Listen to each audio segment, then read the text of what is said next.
What it do, baby? Wait. What are you doing? What? What It's a reaction, ain't it? No. What is it then? This is a interaction. With who? The man, the legend, the general, the god. What's up, Rusty? What's up, man? How Hello. you feeling? I feel like that was a bit too much build up for little old me, but hello, it's me, Daniel Rustage. I feel like it was not enough. Hey, hello, I'm Daniel Rustage, otherwise just known as Rustage. That's me. And where you from, man? Where you from? I am from In case the people London, don't know. England. The first question is real simple, rather simple. Who is Rustage? Me, hello, me, bitch. That's me. Hello.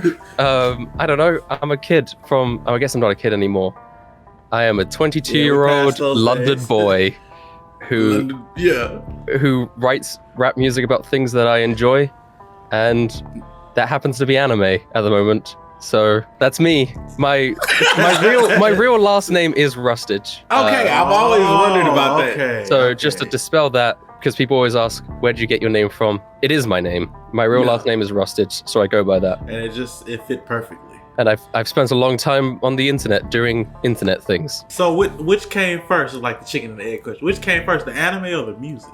Well, music, yes. What I've always done is make music about things that I enjoy. And, you know, I used to do raps about video games and other things and other shows before I did anime. But I've always enjoyed anime. So I guess maybe anime.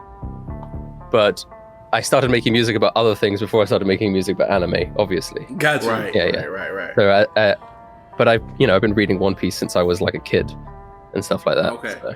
All right. Speaking of One Piece, what was your favorite opening? to Opening? One Piece? I read One Piece. I didn't watch it. Oh, you didn't watch it? You read it? Dude, I mostly read manga when I can, unless it's something specifically I feel the anime's better, like Demon Slayer or Hunter x Hunter. Yeah. Or Haikyuu, but then I read Haikyuu. But most of the time I read the manga because it's faster. It's the author's original vision. There's no adaptation issues and stuff. It's just fun. I can sit down with a manga and read it, or I can read it on my phone. And yeah, One Piece especially, it's great. Now that kind of leads back to me, like. But I do like We Are, and I know that one because I used to do a lot of One Piece AMVs as a kid. And when I went to the Tokyo Tower in Japan, where they had a One Piece exhibition, I walked in. You walk in, and there's like a 360-degree room that shows the history of One Piece through these manga panels, whilst the We Are song is playing, and I cried. I was so overwhelmed with like emotion about One Piece that I was just crying my eyes out in Japan in this One Piece Tokyo Tower exhibit.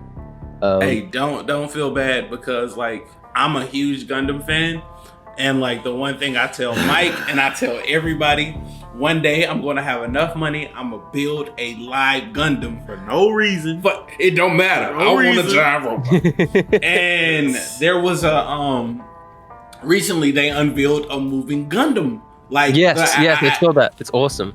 Bro, I cried. I am 25. I cried. I was like, bro, my dreams are real. Yeah. This is all I wanted. Like, When I was in Japan, I saw there's a Gundam statue in Odaiba near where I was staying, and I didn't take a picture of it, unfortunately, but I did see it, so there you go. yeah, and I think that was the unicorn one, right? It's Have all no white. fucking clue. I think it is. Yeah, I think that was a unicorn one. Okay, so back to your journey, back to who Rustage is.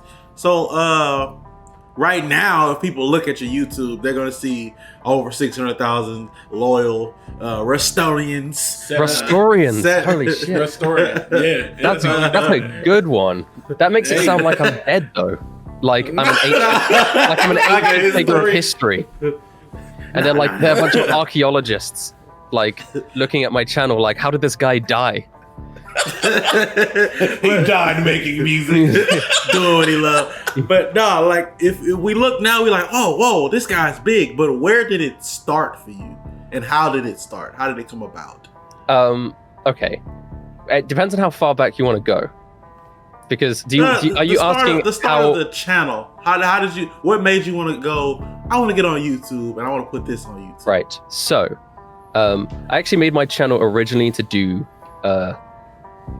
AMVs and World of Warcraft music videos. I didn't do any this was before I did music, right? Yeah. So I just do I'd go in World of Warcraft and like run around and then put that to music and stuff. But I was very young.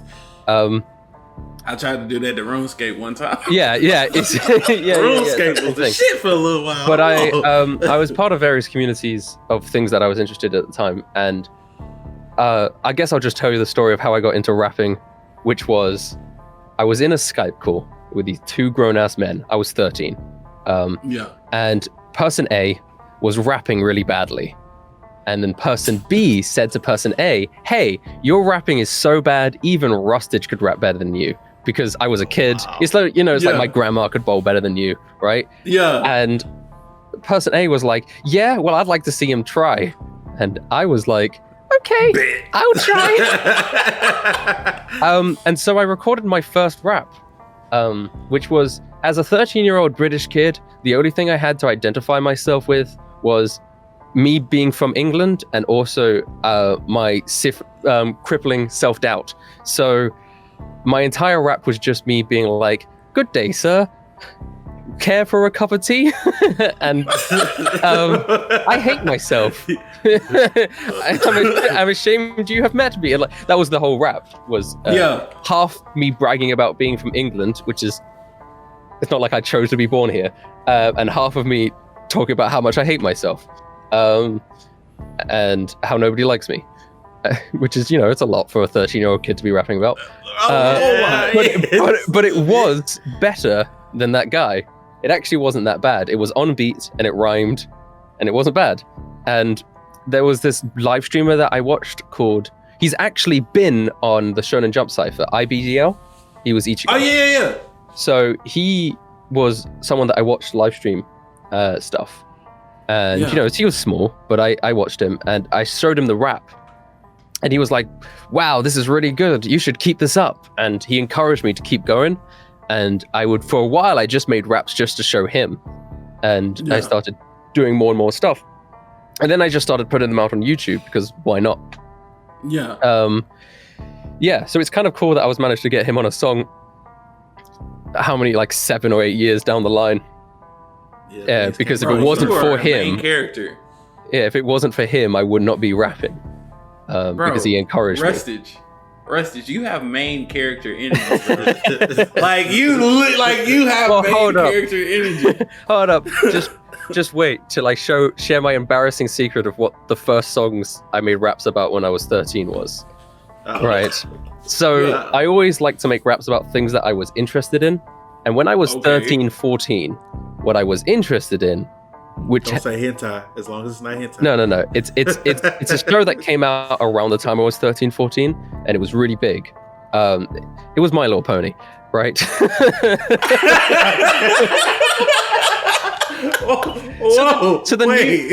that new My Little Pony show came out, the Friendship is Magic one, and loads of people got into it because it was a really well-written show.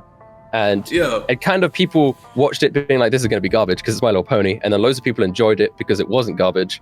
And then that kind of stemmed the community because they were surprised to find other people who were interested in this show.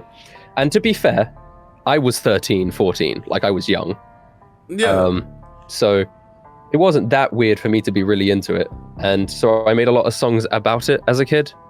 And that's they're all unlisted now. But my original YouTube videos on my channel were all raps about My Little Pony. Hashtag bring back the My Little Pony raps. Yeah. MLPs, bring them back. But no, that's what's up, man. One thing that I genuinely like about you as a person and as an artist, you're very transparent and you're very open and you're genuine. It's difficult because when I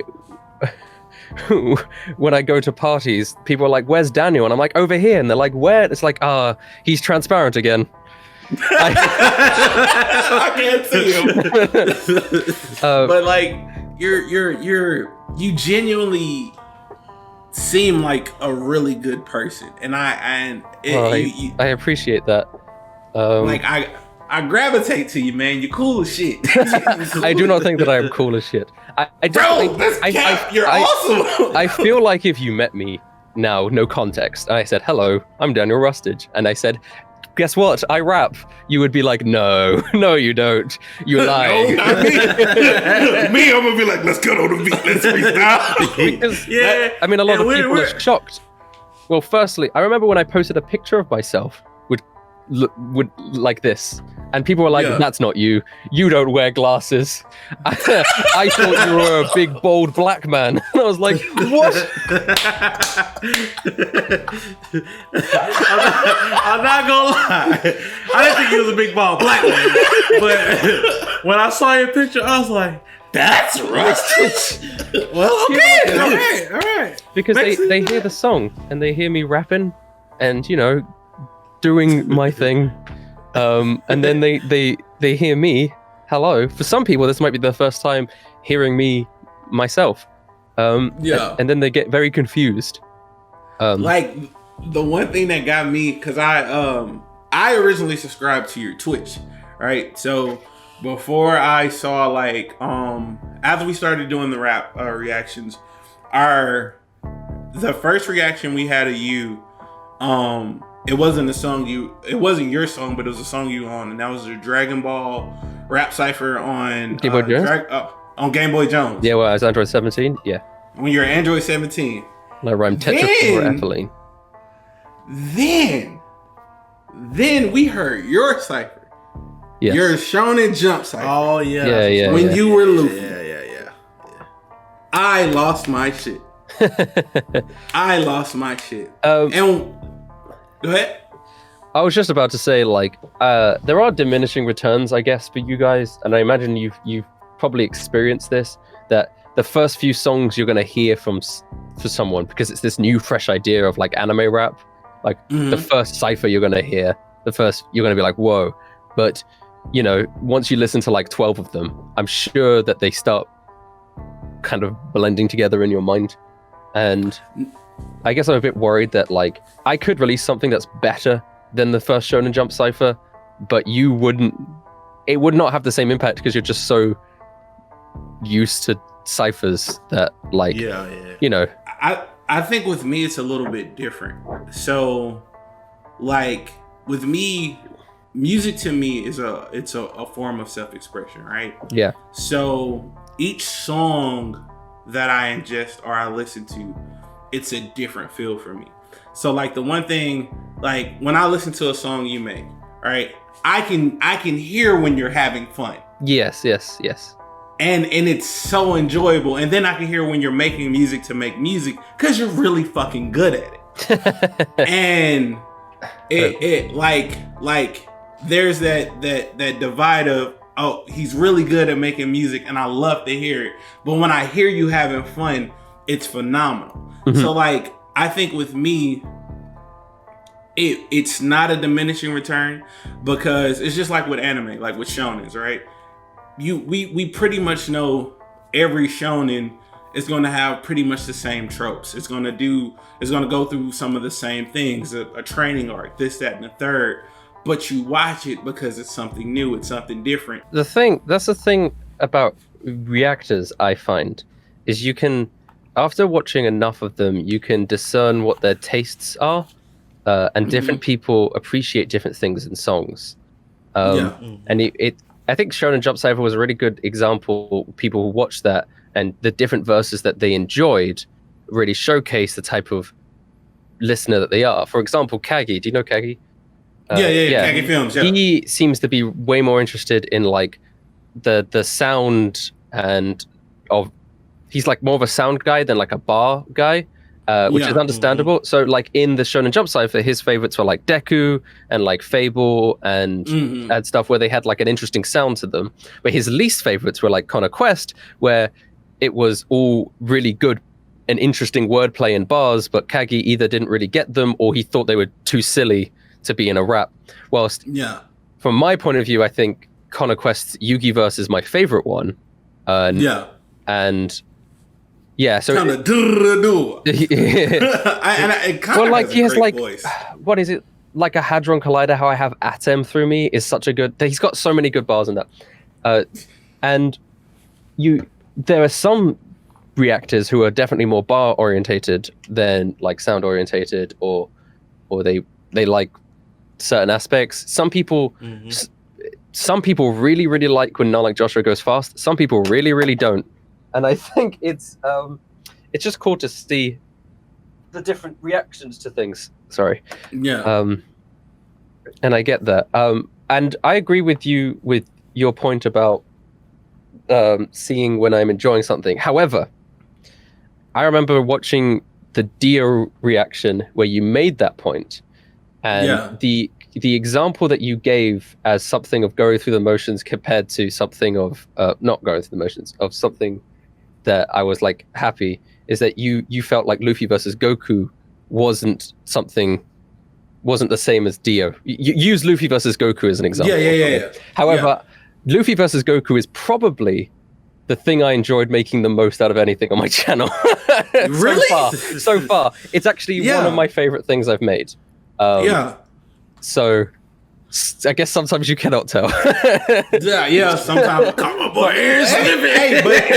that boils down to user error. I agree with you. I mean, Dio is definitely something I really enjoyed doing the verse for, and there have been songs of mine where I've been less excited to do the verse for, things like Nagisa, and they actually end up performing worse anyway. So, and I think you raise a question, and it boils back to like human interaction and just being a person.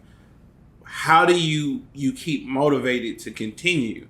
How do you keep pushing through? Well, the thing is, if I don't keep making music, then I'll just be alone with my thoughts, and I don't want that. No, I understand completely. I make music because it's fun. I'd still be doing this even if it wasn't my career or anything. I'd still be making music about things that I enjoy on YouTube, etc. But yeah, I mean, it's less like finding the motivation, more that I'm in a position where if I don't do it, then I just can't actually stop myself from doing it, if that makes sense. No, I get that. Do you feel like there's a certain pressure on you to keep going at the same time? No, it's more of a pressure to the pressure I'm currently feeling is the pressure to improve, and because everyone else is improving, they're finding new software and ways to mix their songs. They're improving in terms of their like rapping ability and stuff. And sometimes it's so exhausting to constantly try and one up yourself. But I feel like I'm letting people down if I don't try and improve. Like, I don't want people to just hear the same thing over and over again. But I don't know. Sometimes it's kind of stressful to constantly try and one up myself.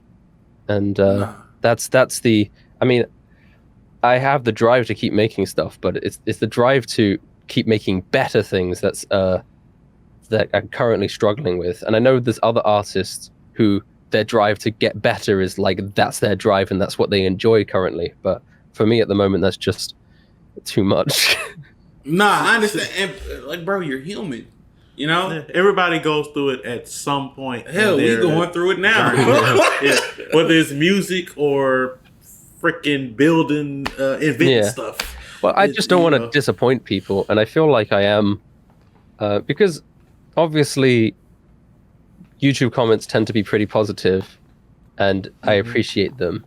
But then when you see what people say about your stuff, like that aren't directly on your videos, like either in other people's reactions or like in other people's like Discord servers or stuff, and then you see stuff that's just like, oh yeah, he's right. I am boring. My stuff is stale. It's terrible. Hell no. Let me know who said that. I'm gonna find them. They about to deal with the big black man. Here's the thing, right? I feel like Daddy Fat Snaps recently released that song where people he was kind of like a diss track on people who criticized him. I could never do that. If I get the same sort of comments, and I also get other ones as well. And my reaction is just to be sad. Don't. I wouldn't be able to make a diss track that's like, yeah, actually, I'm good. Fuck you. But my track would just be like, maybe right. What am I doing? The thing about that is, it's more of like trying to decipher when it's actual constructive criticism and when it's just like. Here's the thing. True, but everyone's allowed to have an opinion, and then these aren't people who are messaging me directly, being like yada yada. They're doing it in their own spaces, so I can't. It's unfair of me to get annoyed at them or angry at them, because they're totally allowed to do that. It's like how we were talking before about, I was talking to you about the Demon Slayer manga. It's the same thing, right? Yeah. I'm not entitled to, but it is not required of me to give constructive criticism on the Demon Slayer manga just because I don't like it as much, right? Mm-hmm. I could just say I don't like it and give the reasons why. So it's not a problem. And I think like consolidating opinions is constructive even if they're not being constructive. Knowing what people think about something is information in itself. I mean, that's just what surveys are. When you're filling out a survey that's like, do you like this thing? And you say no, you don't need to go into massive detail about it. They just get information. And so even if they're not giving constructive criticism, that's fine. Also, the other thing is a lot of people, and this is not going to be rude, I'm not trying to be rude to a lot of audience, but a lot of people don't know what they're talking about, but in a way that they can't give constructive criticism, but they can tell you if they don't like something, right? If I was a chef and I made a cake and someone ate that cake and said it was bad, that opinion is still good, even if they won't know how to make the cake better. I don't need them to be that person can't then be like, oh, you needed to use more of this ingredient and that ingredient and less of this, because they don't know what they're talking about in terms of cake. But they do know what a good cake tastes like, and people know their tastes. So I don't want to berate people for not knowing. It's just, it's difficult because I feel like I'm disappointing a lot of people every time I make something. I feel like personally, and this is me leveling with you. This is me being honest with you. A lot of stuff, like in life, not even just in YouTube, bro, people have, I guess you could say, came at me a certain type of way. They were disappointed with my actions or how I handled situations or even what I chose to do. Like, there are people who are genuinely upset that I'm a reaction channel and I'm literally considering, like, do I really want to go back to college and be another $10,000 in debt on top of the $50,000? And one thing I had to start doing for myself was I had to find happiness in what I was doing. I had to find happiness in, okay, let's do it like this. Like, my laugh, people hate my laugh. That's silly. And that's literally how I laugh. And people will come up like, bro, change your laugh. Like, you can't change your laugh. Exactly. Bro, and then there's like people who come on our videos like, dude, you guys are making money, fix your teeth. Bro, I still drive a car that clicks. Like, I can't, like, you want me to, like, and then like, I'll be on, we'll make a reaction to something, and people will come on the channel and like, you guys are absolute fucking vermin. We hate you. Why are you terrible? I'm so sorry. And it's like, it comes to a point where it's like, and for a while it was getting to me, especially as we got bigger and bigger, because the one thing I like to do, I like to make people laugh. I like to make people happy. I like to talk to people. I like to get to know people. And like, it's kind of unfair, right? When your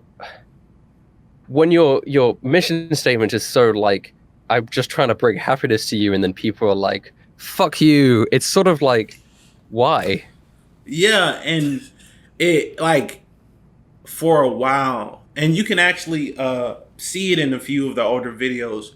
For a while, I would genuinely, I would be happy because I'm doing it with my best friend, and I'm watching something, but it's like, bro, like, I don't want to see the comments, because it got to a point where it was Now it's a multitude of positivity, but it was so much negative, bro. Yeah, of course. And or not it. I don't think it was so much negative. It's the negative ones stand out. Yeah, the negative ones. There is definitely out. a negativity bias, and it's difficult. And I actually do think a lot of people on YouTube have to deal with that, of getting like negative, just an onslaught of negative reception for things, even if a lot of it is positive. Just kind of by the law of averages, right? If you have 100,000 people that see something, even if 1% of those people hate it, that's still like 100 or so people who are sending you negative comments and things, and those things do stand out. I guess the thing is with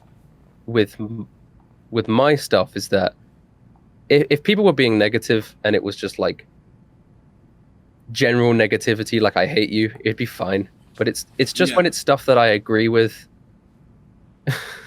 Like they'll say like the harsh reality. Not even the harsh reality. It's just someone will say like your production's terrible, or like your lyrics are boring, and I'm like, yeah, you're right. Yeah, I think that boils down to taste, because like lot, like if I listen to your shit, I'm not gonna lie, I like a lot of your shit. Like I genuinely like. I'll go back to the Villain Cipher, right? The Villain Cipher is probably my favorite cipher. Like, which one? Like, League of Villains or Shonen Villains? The Shonen. Yeah. Shonen. So like, my favorite verse, my number one verse is Joshua, the Zoroardo. That took me out. And then right under that, it's fucking Blackbeard. Thank you. I was happy I got the laugh down. Bro, it was fucking phenomenal. I literally thought it was a sound bit. I thought it was a sound bit. That was me. I thought it was a sound bit. I was like, bro, is this? I literally looked at this. Yeah. This got to be a sound bit. Is this a sound bit? Nope. And then I went back. No, this is not a sound bit. There's no background. Rustage. Yeah. And it's like that to me. Like when you're like, Luffy, I'll leave your dreams dead like your bro Ace. Like, it hurt so bad, but I loved it. And like, I think it was your Dr. Gero. Loved it.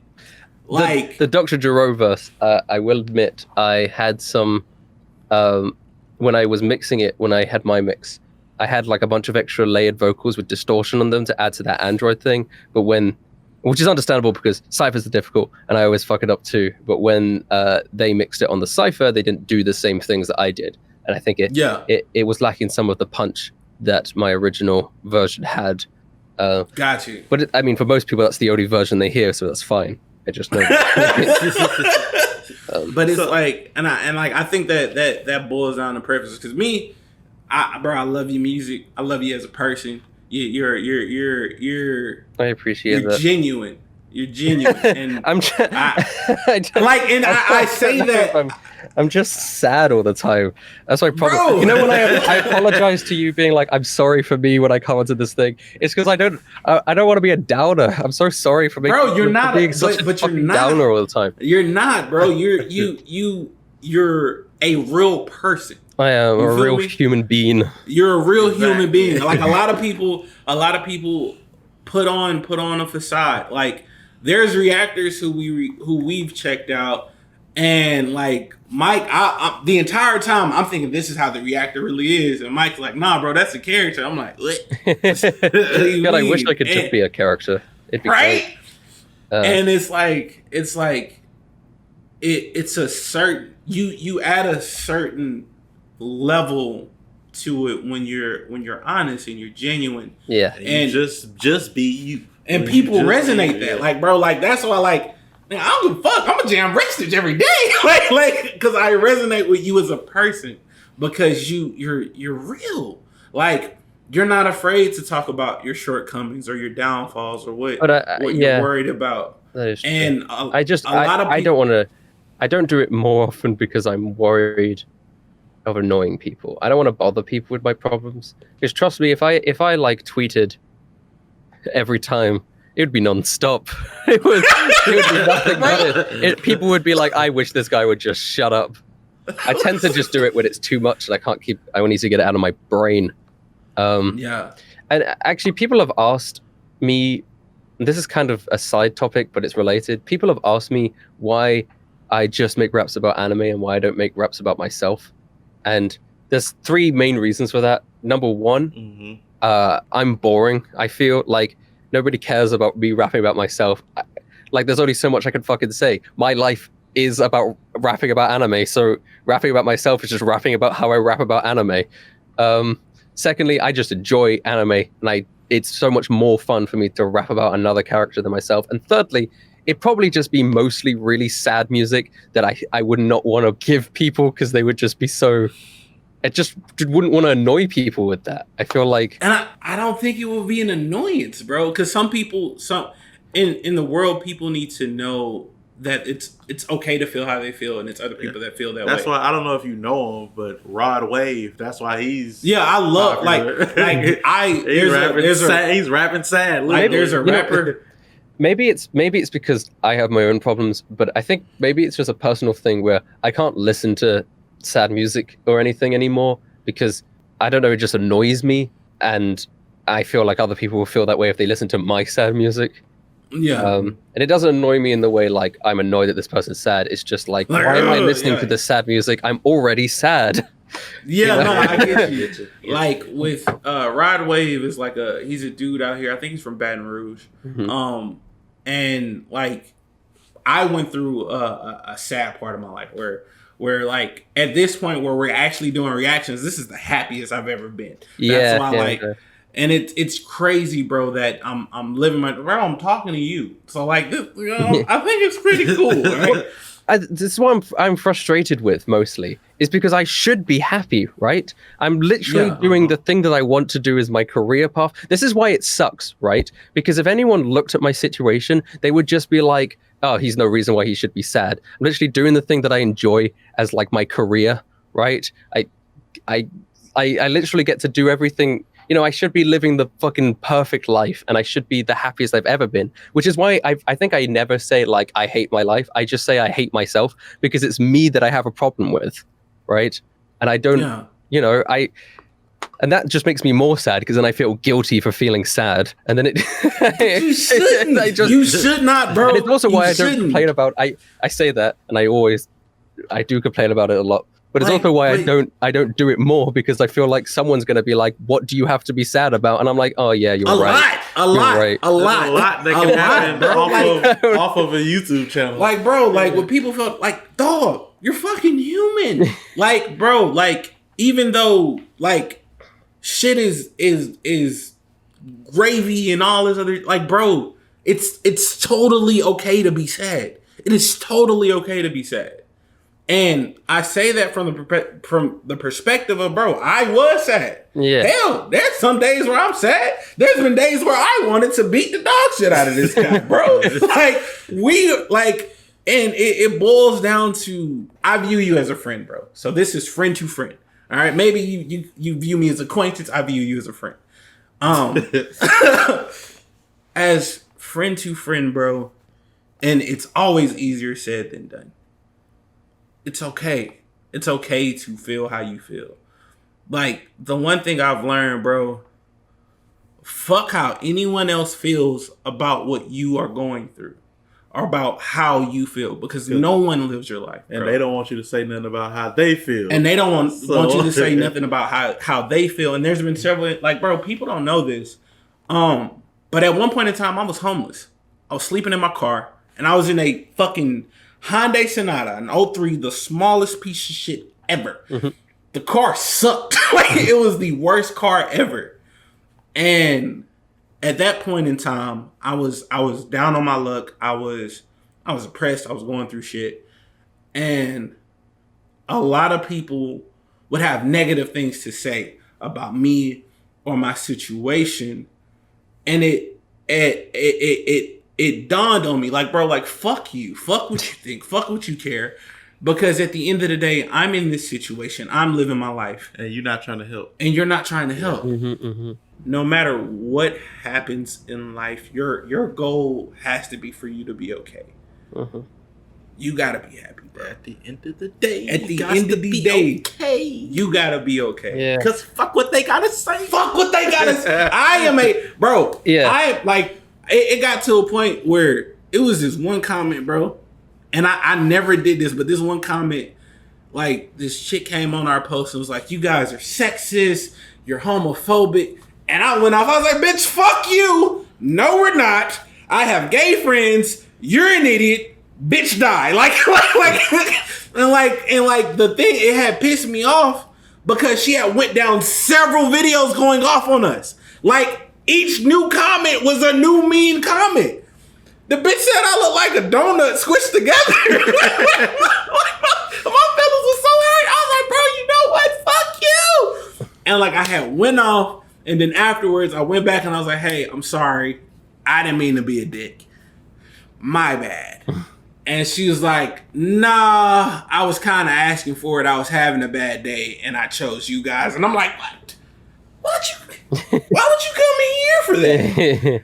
And that shows you that people sometimes people's comments or opinions are a reflection of how they feel at that sometimes. And some of it is how they feel about themselves, Yeah. bro. And like I say, bro, if you gotta make a fucking billion tweets about you being sad, bro, I ain't gonna get annoyed. Been there, done that. Talk your shit, bro. So I appreciate it. I appreciate it. Let's bring it back around. I'm so sorry. Nah, don't be sorry, bro. Don't be sorry. No. We're friends. This is how we do this, man. This is how we do this. Question about production. Get into production. Is that you? If it is, all the how does that production's come mine. about? All of my songs are 100% produced by me. God dog. When did that start for you? When I was like 15, 16, like a few years after I started doing rap, I was sick of stealing beats from YouTube, and I started doing production. And they were terrible. I'm telling you, I had some really garbage stuff for a while. I still had kind of garbage stuff. It was actually around the time I did my Kakashi rap that my production got half decent, which I think is good timing, to be fair. If I blew up before then, it would have been bad. But I started doing production and I enjoyed it. Sometimes I enjoy doing the production more than I do the lyric writing and rapping. What I really like about this specifically is also part of the reason why I enjoy doing raps about anime more than myself, is it's a lot of fun to think about a character and then think about what they would sound like musically and then create the instrumental based on it. And you give me an anime character and I'll tell you how I would probably do the instrumental for it. Like Yu-Gi-Oh! I used a lot of Egyptian and Middle Eastern instrumentation. Dio, I used like kind of vampiric sounding piano, like swag, but like had like this swaggy aspect to it, as well as like a cello. I mean, Eren Yeager was like big and orchestral. It had strings and choirs and like had an acoustic drum set, which added to that sort of rock and roll. What about I don't think I've heard it yet, but I saw it on your channel and I've been trying to get to it. Because I want to hear it for myself, and that's one of the bad things. I can't just listen to anything for myself anymore because people are like, "Hey, we want you to react to it." But the Natsu rap on that, is it more like string based accordions? Yeah, all strings. Have you heard my Mirio rap? No. Have you heard my Kirito rap? Those three songs. Okay. Yeah, we heard. Did we hear Kirito? Those three songs are pretty similar. And not just because they all have divide on them, but they all have divide on them. But they're all pretty similar, as in they're string based, they're big, they're orchestral / electronic. And I definitely enjoy doing the instrumental part of Natsu more than I enjoy doing the lyrics of it, because I'm not really a fairy tale fan. Don't do it. So, but as far as your process, like how long does it take you? A week. For like I upload every week, so it takes a week. No, how I actually do it.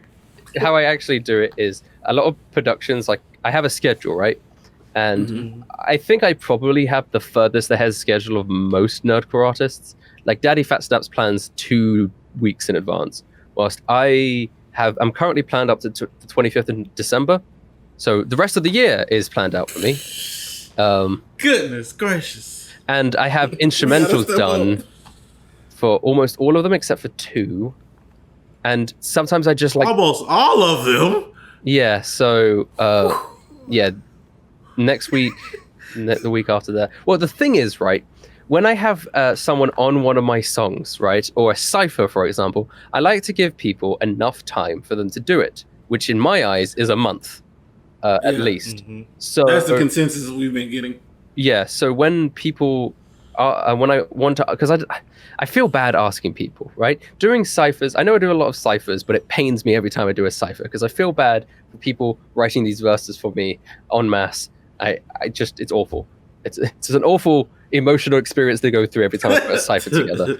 But I at least give them like 6 weeks to work with. So I've got an isekai rap cipher coming out in December that I'm you know, it's going to have all very different people because most of your regular nerdcore artists haven't seen a lot of isekais.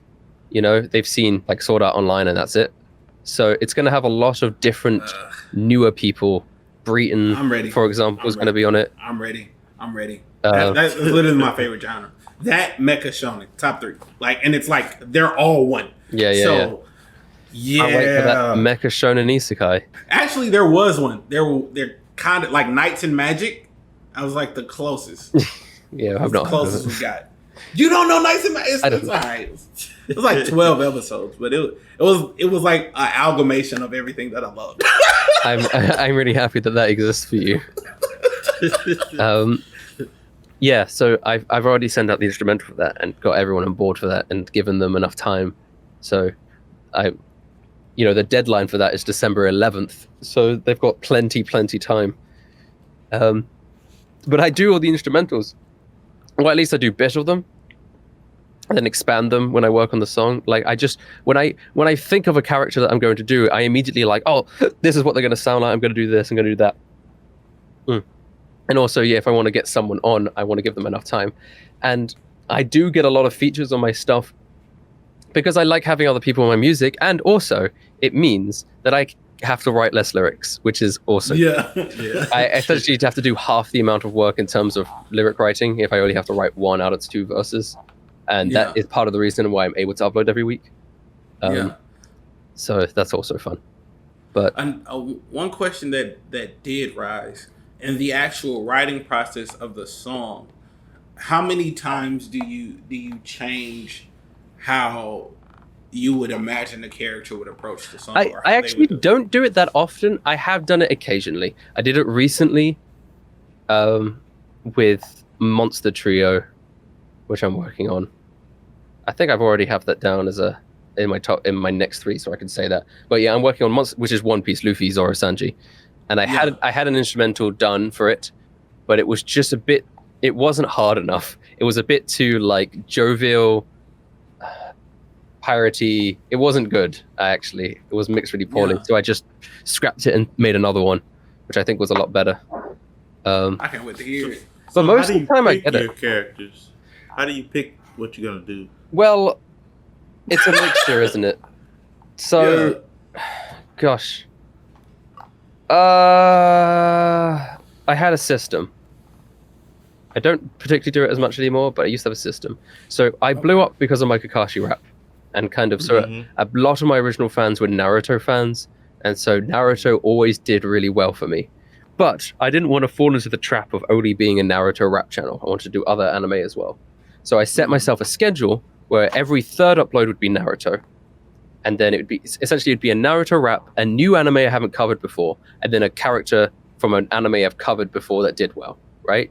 Okay. So, it'd be like Naruto, new anime being Meliodas from Seven Deadly Sins. And then I would do like someone from My Hero Academia because I'd done that before. Then it's a Naruto, and then I would do like, I don't know, L from Death Note. And then I would do maybe Escanor from Seven Deadly Sins because Meliodas did well. And that was kind of the schedule that I would go on. Now I just alternate between things I think are risky and safe. So I would do something like 5 Kage rap. That's Naruto, so that's relatively safe. Then next week I'm doing something a little bit more experimental, so that's risky, and I kind of go back and forth with that now. Got you. And how I choose is that, I mean, obviously there's a lot of shonen anime that kind of fall into the Venn diagram of rap, like people who enjoy raps about animes and anime's popularity, and there's like a Venn diagram. Because there's some popular anime out there that people won't be looking for raps for, and so you kind of have to discern that. And obviously, there's it tends to have to be something that I at least enjoy to some extent. Well, at least now recently, I did make 2 fairy tale songs, and and I don't like fairy tale, as I said before. I think it shows a little bit. Maybe not so much in the Natsu track, but in the Grey track, definitely it shows. Okay. But no, you take information based on things that previously did well on your channel, and things that are are popular and that you like and that you think could do well, and then also that you think would make for a good song, and then people suggest stuff all the time. So most of the time, it's like if something's been heavily suggested, I'm going to do a song about it eventually, unless it's a stupid fucking idea, like like a Class 3E cipher from Assassination Classroom.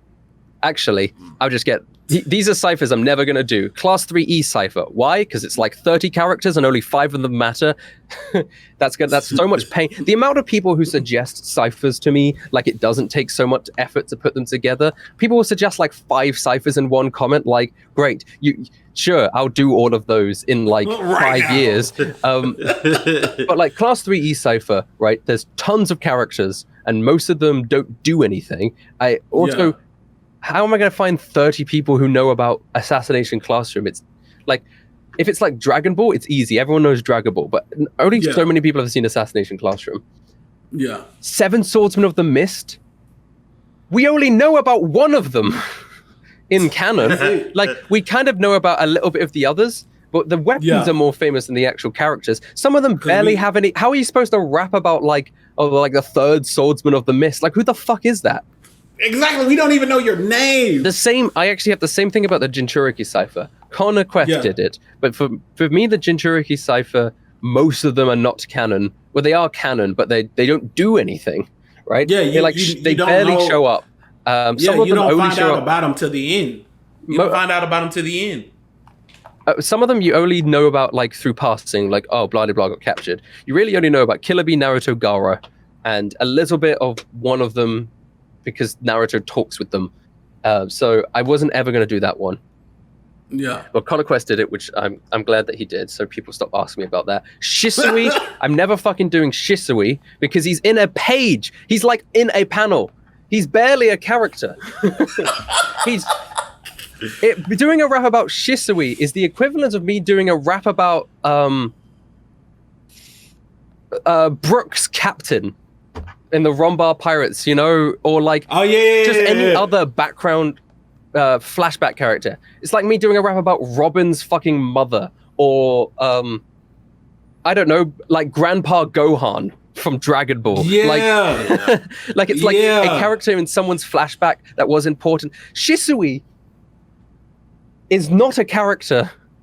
What he is part of Itachi's character. Right? He's just... That's it. You can mention Shisui in an Itachi rap, but you can't make a rap about Shisui by himself. Put him in a cipher, sure, but like... But they're because it's not... You don't really have much to him. Like, they say, oh, he had one of the strongest Sharingans. I don't know that. I don't know that. I ain't never seen him use it. Like, he has a lot more in the anime, but anything that's in the anime that isn't in the manga is not canon. Therefore, it's like it doesn't exist, right? Yeah. He's at the same level as like some filler character, some random filler character, because that's what most of his stuff is. It's like, what was the cat on the lookout tower in Dragon Ball? Kirin? Yes. Yeah. Kirin has more stuff to do in Dragon Ball than Shisui does in Naruto. Yeah. Like, you want me to make a Yajirobe rap? Like, what are you talking about? Anyway, those are the ones I get. I get a lot of other suggestions, but those are the ones I get a lot of that I'm never gonna do. Not like Josh will do the Shisui rap. So if you want a Shisui rap, just watch his. For those who keep suggesting we watch shit on the channel like hentai, not happening. Yeah, we're not. No, we're not. Like they're like we like the dumbest suggestion we've ever gotten. Like I mean the dumbest. The absolute. Someone suggested we watch the entire Infinity War movie. Yeah, I don't think I've ever got that upset. And my only comment was, "Do you know how YouTube works?" Their reply was, "Yeah, you'd probably get a strike, but it's okay. We want to see your reaction." That is probably the only person I've ever blocked. Not only have we all already seen it. Well, the thing, for you guys, you could do that as Patreon content, like reacting to movies and such. True. True. Or commentary tracks. I mean, you could actually just do a commentary track for the Infinity War, as in you don't actually have the movie on. All you have is like the time stamp for the movie. Yeah. You don't actually have the movie on the thing, so people watch the movie alongside your commentary track. Yeah, we're planning on doing that with that. Supposedly, they got this Netflix movie that's like super scary, and only like a 1 out of every 100 finish it. So yeah, we're checking it out to see if we can even finish it. Don't think we're gonna finish it. Nah. So I heard you. We know the Kakashi rap is the most popular, but what's your favorite one on the channel or that you've ever done? I don't know. People ask me that all the time, obviously, because they like my music and they want to know what my favorite of my song is. But I never know, because every song of mine, there's always something that I don't like about it. I'm gonna say Crown. Have you guys listened to Crown? It's my Meliodas Esterosis Eldris rap. Oh no, that's been. Oh yeah, we have. I have one person on Instagram. I will not say your name, but he literally says, "Senpai Aaron, please watch." And I'm sorry to weird you out, but this is the message. Senpai Aaron, please watch Daddy Rustage's Zidris Meliodas. And I'm like, bro. The thing about that track is I did something different for the hook, and I'm really proud of how it turned out. And I think all 3 verses are really solid. And overall, it's one of those tracks I can't really find a flaw with. So I'd probably say that one at the moment. Or my Gara rap. So as an artist, are you happy with progressing down the independent road? Or are you? Yeah, it's way better. Labels are a scam. I don't really. Loads of people actually say stuff like, "I can't wait until you get signed to a label," and it's like, why would I be? Right? Yeah. I keep 100% of my profits. I can make whatever I want, and I have an audience. The only reason why people get labels is so that they can get an audience, right? Yeah. Because that used to be the only way you could get an audience, right? Before the age of the internet and stuff, if you were a musician and you wanted to be played on the radio or get out there, then you had to have a label. And the whole system of it is just terrible for artists, right? The idea is you're kind of signing up for a terrible deal with the hope that you'll get popular enough that you'll be able to make your own money off merch and tour sales. But I don't need that. I 100% independent, making all my 100% of my own money off Spotify and stuff. So if you buy my song on iTunes, all that money goes to me, and that's great. Besides the bit that Apple takes, obviously. But there's literally no reason why I would do anything else. So flex on us a little bit, man. What the Spotify monthly listeners looking like? The listeners? The monthly listeners looking like? Because I see everybody post, I'm at this amount of Spotify monthly listeners. So what are we looking at? Monthly, last 28 days. I got 6 million streams the last month. Shit. Yeah, shit. Spotify does this. The Spotify analytics thing does this cool thing where you can compare yourself to other artists. So it's quite cool to see how many streams I've gotten compared to like other artists, other musicians that exist out there. That is hard. To this day, it's hard for me to like quantify the amount of people on Spotify because I personally don't use it. So I'm like, damn, is that many people using Spotify all the goddamn time? Well, it's 6 million streams, but that's not 6 million people, right? Yeah. I know. It says I have about 273,000 listeners for that last month. So those 273,000 people listen to my stuff 6 million times. That's hard. So That's still that's hard. freaking great. I did have a question. Earlier That's you what had you do. Ask questions, cuz. that's Hey, man, that's I an already know. average of. Oh wait, no, that's wrong. That's an average of 21 streams per person. Anyway, continue. So for earlier, you had said how that you're pretty much planned out through the rest of the year. My question is, and it's something that we've been trying to pretty much master because we're breaking into the realm of doing short films and Yeah. series, and then we're launching all these different like the anime channel, gaming channel, stuff like that. Mhm. How do you do your schedule? How do you iron out your schedule, or what would be some tips for better scheduling and stuff like that, or better overall organization? Right. Well, scheduling in my life is actually one thing that I probably am the worst at. Besides I'm surprised in terms of the schedule. In terms of my YouTube channel, is probably the only schedule I've ever been able to do. I don't have a set work schedule. I kind of just work whenever. But having deadlines for my music works, I end up just doing it on the deadline that I set for myself. But you just have to set deadlines, I guess, and make sure you had just. I don't know what else to say besides make a plan of like these are when these videos are going to be uploaded, so that you know when to get them done by, and you normally try and get them done a week before that point, and then you just work on that. What I tend to do, right, because I procrastinate a lot, what I tend to do is procrastinate on music by working on other music. So I'll have a song coming out next week, and I won't be working on it because I'm working on a song that's coming out 4 weeks from now. And then because I just like procrastinating on things, but it's like productivity and procrastination. I've taken my procrastination and made it productive. So all you've got to do, I guess, I don't have any good advice. I'm just saying that's what I do. So you're supposed to film a reaction, but instead you procrastinate on that by filming a short film. There you go. Got you. There's your thing. So I mean, genuinely, have a good. It is good when I had a set schedule for a little bit where I worked during the day and I had a set amount of hours that I forced myself to work. I got way more work done and it was very productive. So I suggest doing that. However, that's not what I do because I'm stupid. And my sleep schedule's a mess. I woke up at 5 p.m. today. I saw the. I think it was the tweet from like 2 days ago or 3 days ago. Yeah, woke up at like 8 p.m. Yeah. I was like, damn, must be nice. It's not actually. It's difficult when you don't see daylight in a few weeks. When I actually get way more done. I can't record in the middle of the night, so I get way more done when my sleep schedule's good. Because it's not. I don't have to get up at any time, right? Because I'm self-employed. So it's not the same feeling of sleeping in. It's just a feeling of sleeping and then waking up whenever, and it's just nicer to wake up in the morning than it is to wake up at like 8 p.m. Yeah, way better. Let's get interested. What's something that not many of us know about you?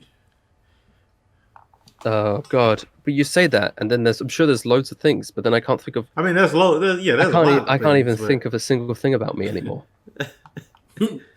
I can't. Who am I? Am I Rustage Daniel or Daniel Rustage?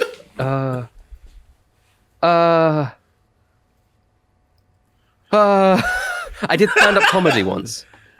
Wait, what? Whoa. When I was 15. Okay. At a convention. And it went well. it was good. So it didn't bomb, which was good, but I did a stand-up comedy at a convention, yes. Cool. And let's see. Not many people know. Don't you you play D&D, right? Yes, I run 3 games of Dungeons and Dragons a week. Okay, cool. And you're trying to run a I don't know if I've missed it, but you're trying to do a One Piece D&D. I have been doing One Piece D&D for the last. Oh, I missed it? Well, they're on YouTube.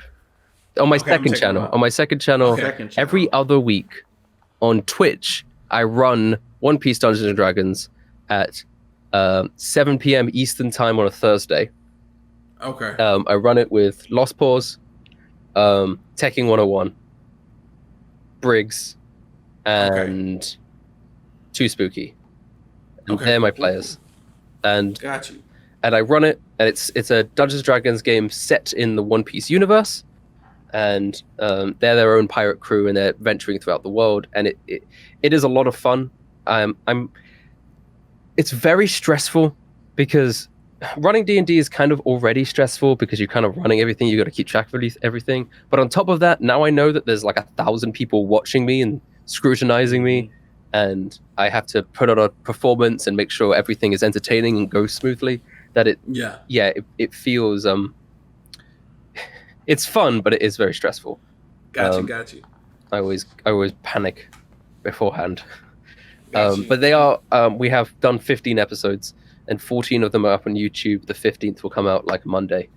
Okay, cool. I definitely got to check it and out. you can watch them. It does get better. I think the first episode is pretty slow because none of the players had ever played Dungeons and Dragons, so it's like a slow introduction into it.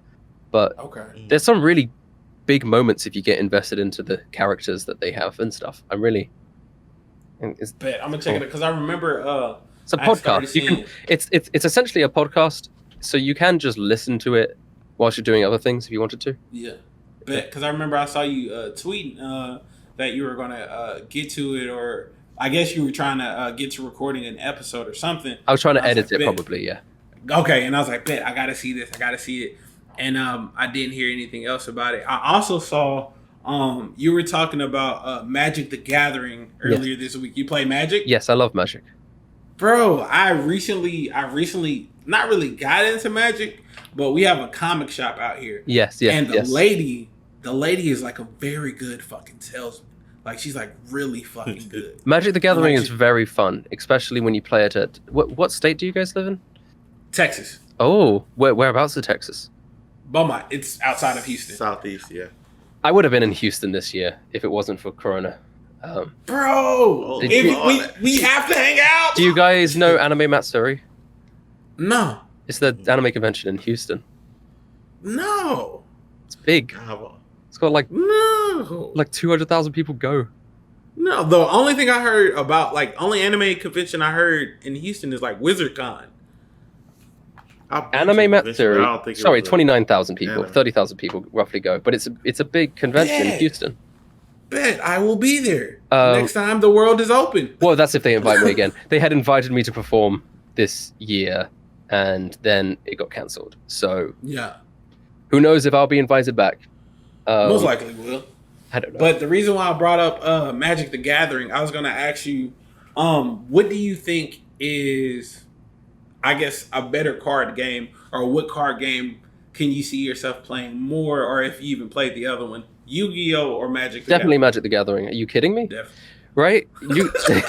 That's just not even a question, dude. Right? Yu-Gi-Oh is fine when it came out, but it suffered terribly from power creep. The text on the cards are too small to be legible. They are below the legal reading limit in America. And some of the cards actually take 2 to 3 minutes to read out fully. Which is terrible. And the problem with Yu-Gi-Oh is a lot of the cards are very insular. Like, there's only set decks you can make. You know, you have this is my wizard deck, and all the cards have text that say when you have 3 wizards in your graveyard and you do this, blah blah blah. With something like Yu-Gi-Oh is fine, and I know plenty of people enjoy it, and it's not a bad game. I just much prefer Magic. The thing about Magic is that you have these set keywords, so that once you understand what they do, you don't have to have it re-explained to you every time. You see a monster that has haste and lifelink, and you're like, okay, it can attack after being summoned, and it gives you health back when it does damage, right? Yeah. And then sometimes they have extra abilities as well. But I actually think Magic the Gathering at its core is a pretty simple game, and a lot of the cards are pretty simple as well. But what's complicated is the interactions between different cards, which become complicated and interesting and fun. Yeah. With Yu-Gi-Oh, there's not a lot of interactions between different cards, because there's a lot of interactions between cards that written on their cards say that they interact with certain cards in certain ways. Yeah. But and I have played plenty of both. From my experience, Magic the Gathering is a lot more fun to build decks in, have more creative ideas when building decks. It's more fun to play. The games seem to be it's easier to learn for new players. Drafting is a lot more fun. I don't know. I just enjoy it a lot. I enjoy it a lot more. It seems a lot like the one thing that's been kind of pulling me to it, because I collect both. I collect Yu-Gi-Oh cards, and she like every time I go to the store, she makes me buy Magic the Gathering, and like I have yet to open a pack. But like I have like a whole bunch of Magic the Gathering cards I've yet to even get into. But the one thing that's been kind of pulling me towards it is it's very strategic. You could be very strategic. Yes. And I really like that about it's a lot of fun, and there's lots of different ways that you can play in really cool and creative things. There's like broad archetypes in Magic. You know, you have like control and aggro and mid-range. But a lot of decks are way more specific than that, and I've had a lot of fun building. My favorite thing to do in Magic is build these really budget decks, but that are like they combo really well with each other, and it's just really awesome to play with them. And I won a small store championship with a deck that cost me 10 quid to put together, whilst people were playing with decks that cost them like 100, 200 pound, just because they just did not expect it. Did not expect my deck to do what it did that effectively, and they had no way to answer for it. And I won. And it's a lot of fun. It's a lot of fun. I haven't been playing it recently because I do much prefer to play it in person, and coronavirus. So, but it's great. It's great. Cool. And I enjoy meeting people through it as well. And drafting I love so much. Cube. That's the ultimate way to play. Do you know what Cube is? Okay. I do not. So, do you know what drafting is? No. Okay. He said he didn't open a single pack. Okay. Drafting is where you get 3 booster packs. You open one, you take one card, you pass it to your left, the rest of them to your left, and then you get the 14 cards from your person to your right. You take a card, you pass that 13 to your left. You take the 12 from your right, and you do that with all of the packs, right? You build yourself a deck. You're gonna have like 40 cards, but you cut that down to like 23, and then you add your lands, and then you have a deck, and then you play like a small tournament with that deck that you made whilst drafting, and that's so much fun because it's more skill is involved in terms of actual on the fly deck building, but also people won't just win because they have the better cards that are more expensive. Everyone's on equal footing. That does sound fun. Cube is that same concept, but instead of using booster packs from a set, someone has made their own set of cards, all full of their favorite cards, right? So they put like 300 of their favorite cards together in a box, and you sort that into piles of 15, and you do the same thing as if they were booster packs, but you take up one of the piles of 15, you take one, you pass it along, and you make a deck and you play with it similar to draft. The only difference is because it's full of cards that people enjoy playing. You know how a booster pack normally has like one rare, so when you play draft, you normally only maybe have 1 or 2 rares. When you do that, your entire deck could just be rare cards and stuff. But it's kind of fine-tuned to be fun to play in like that. And that so Cube takes some time to put together, but once you get a good cube, it is the most fun. So we're gonna end this on a good note, because I'm pretty sure the people want to know what anime or manga are you watching or reading that's taking up your time right now? I'm actually reading a real life book, an actual book. I'm reading the Mistborn series. Never heard of it. It's fantasy. It's a fantasy book by Brandon Sanderson. I'm just started the 3rd book of the trilogy. It's very good. The concept is they live in a world where the evil, the big evil bad guy has already taken over the world, and he's this immortal being that's ruled for 1,000 years. And he's this immortal being that's ruled for 1,000 years, and the premise of the first book is like their plan to try and take him down, and it's got lots of really, really good characters, and the magic system's incredible. It's fantasy. It has this magic system that's to do with burning metals. So you ingest like little bits of tin and iron, and they do different things when you consume them. Yeah. Like they give you the ability to